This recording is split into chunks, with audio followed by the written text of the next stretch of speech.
Good morning, students. Today we will start the study with the situation of Indian industrial sector on the eve of independence. The industrial sector faced many problems caused by British, and the problems which were caused by British can be termed as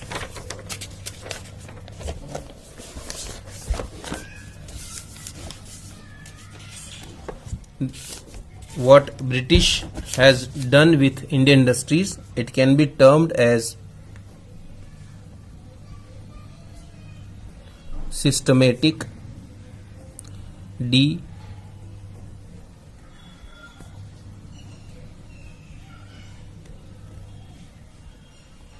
industrialization. Systematic de-industrialization. It means in a systematic way. It means reverse. Industrialization, it means to the growth of industry. So systematically the growth of industries should be reversed. It should be done. It should be should go down in a systematic way. For that, what they done? They made a target to finish the Indian textile industry, Indian handicraft industry, which was having a great reputation in the world, and which is providing a lot of jobs to Indians, which is providing a lot of money to Indians. So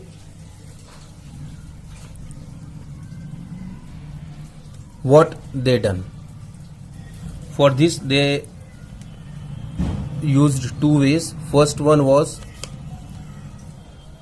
discriminatory policies.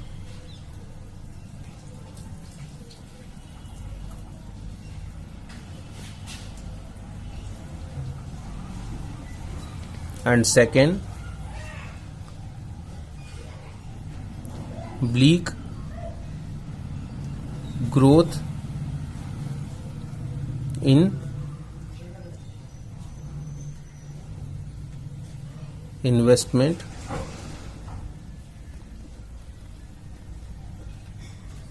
opportunities. What British done? They used discriminatory policies.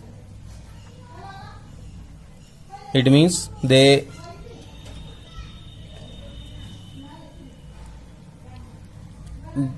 policies which they made were favoring British. They were taking the raw material. If we talk about the raw material, what British policies were, that the raw material which is used in industries, if Indian industry want to purchase the raw material, they will have to pay heavy taxes. If the British, this is for Indian. Now if British want to purchase raw material, they will be tax free. So the British will always purchase the raw material on very cheaper prices. Now when they sell finished goods, if Indian is selling finished goods, again he has to pay heavy taxes. And if the British is selling finished goods, that is tax free or very low rate of tax. So this is how the raw material was cheaper for the British, and the finished goods, again these were cheaper in market, because they had to pay very less amount of tax, or in general no tax, where Indian they had to pay a lot of taxes. So these were the discriminatory policies. And then the second thing what they done was the bleak growth in investment opportunities. They did not provide the investment opportunities for Indian industries. Whatever the investment came there, it was in the British industries only.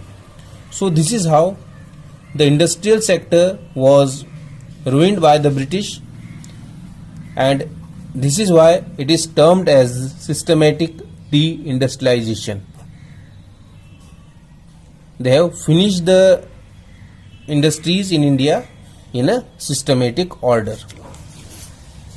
Now, what were the reasons of the decay of handicrafts in India? The main reasons. First one, that what we studied today, the discriminatory policies, what British done, tariff-free export of raw material from India, tariff-free import from British industries products in India, and if the raw material is purchased by Indian, that is on a heavy taxes.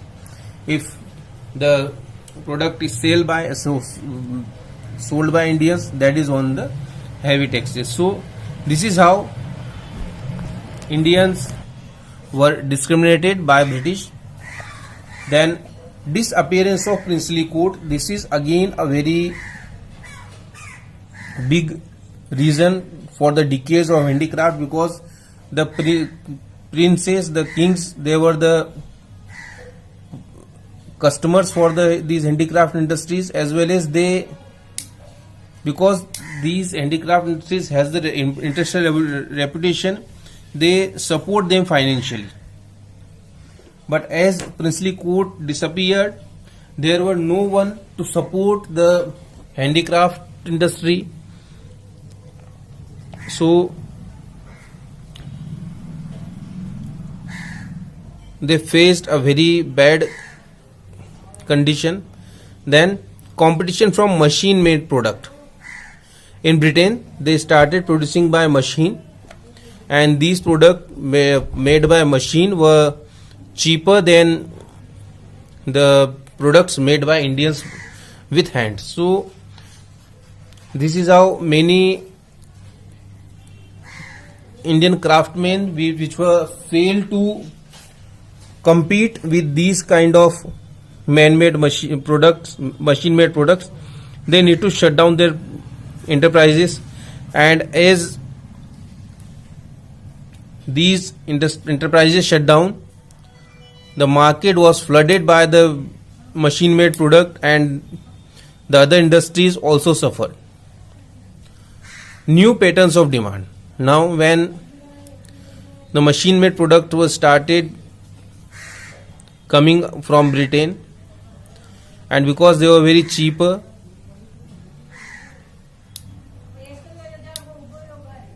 so people started wearing these. Then they started sending the British culture and new designs which were very much accepted by a new class of citizens who were very keen to adopt the Western culture. So these type of people started wearing British cloth, and the demand of new pattern increased in the country. Introduction of railways in India. It was again in the Britain and especially in the Europe. These railways help industries to grow, but in India it had a completely opposite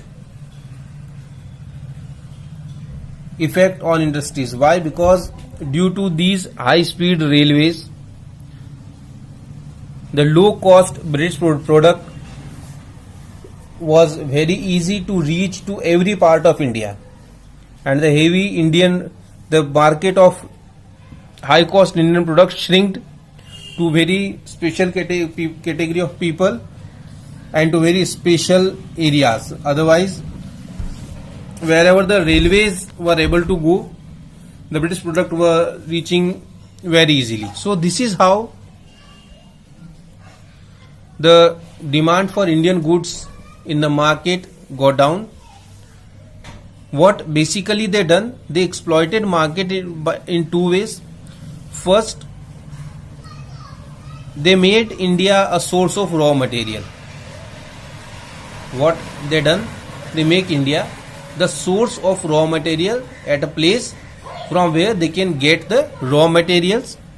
And secondly, they made India a destination for the demand of British products, or a dump area for British product, where they can dump all their product which were not in demand in other countries, or all the surplus product which they have, they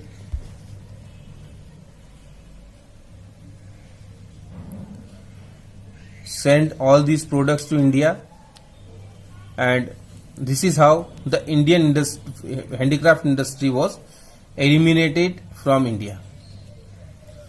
Now, our traditional industry was eliminated, and the modern industries, the growth of modern industries was very bleak. We can say the notional, it means only which looks like a feeling.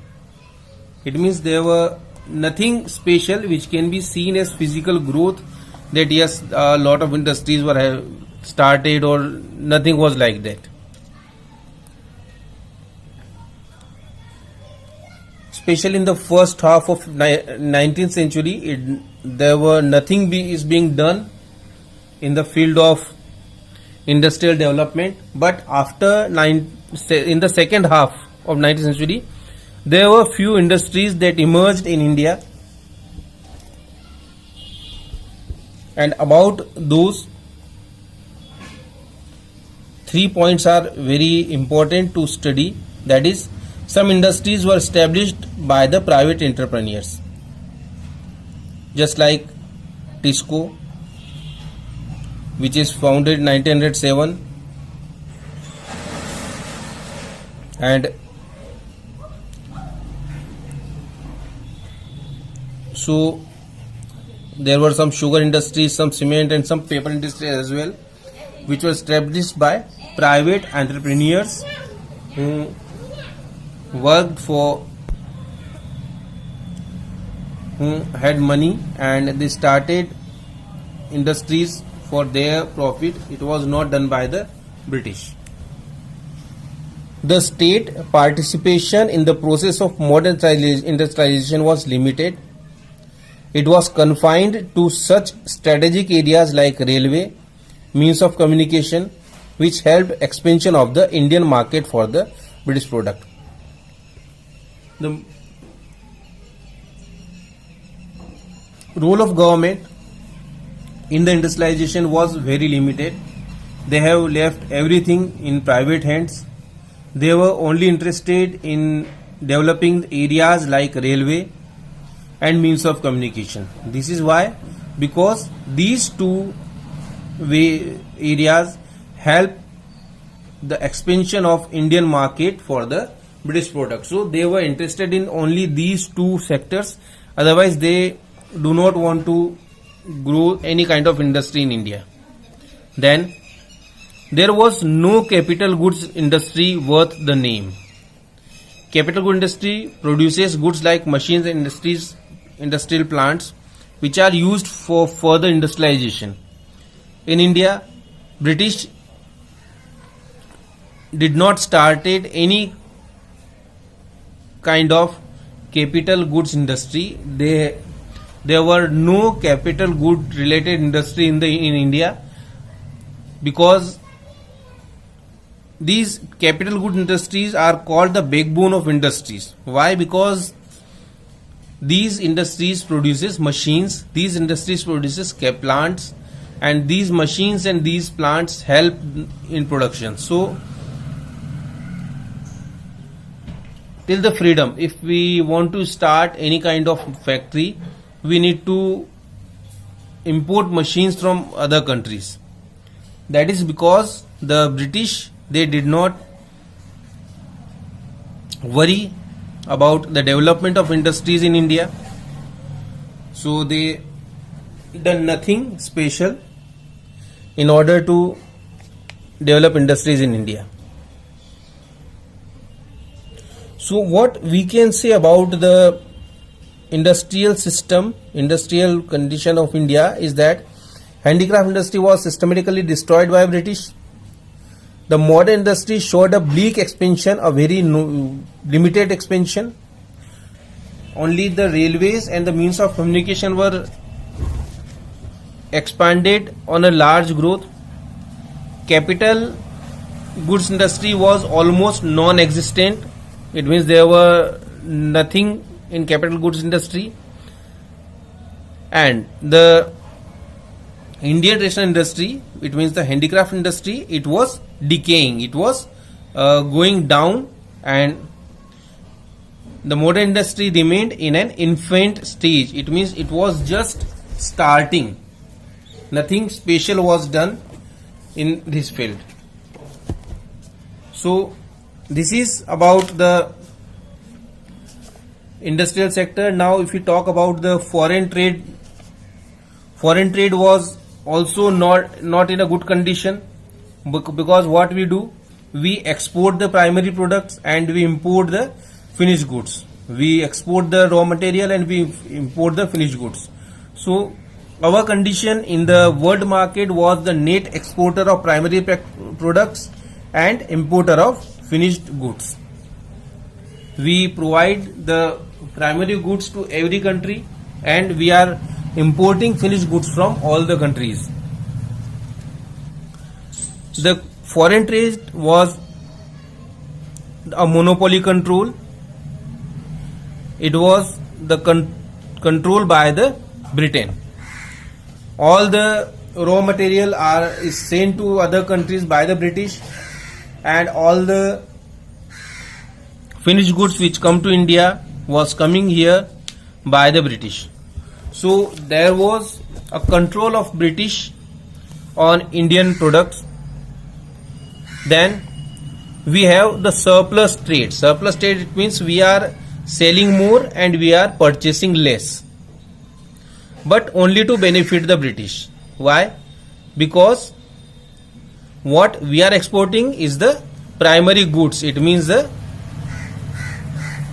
raw material. We are not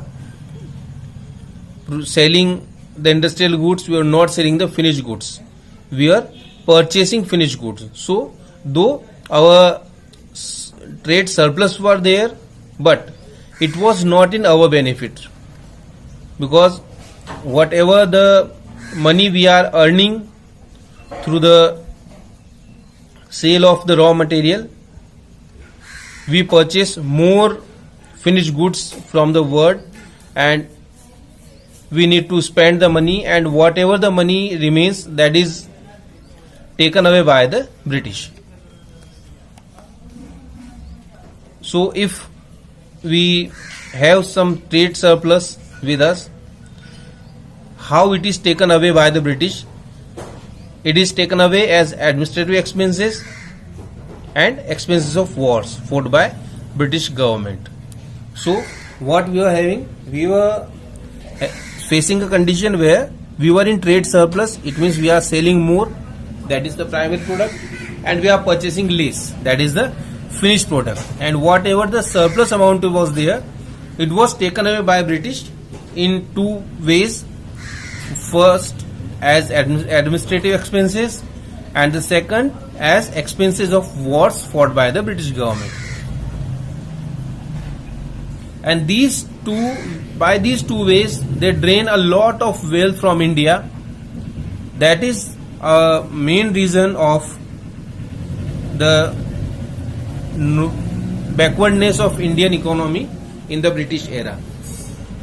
So this was about the agriculture, the industrial and the foreign trade sector, the situation of all three sectors in India, what exactly we were facing during the British period, that we have studied. on what position we were there before British came to India. We studied.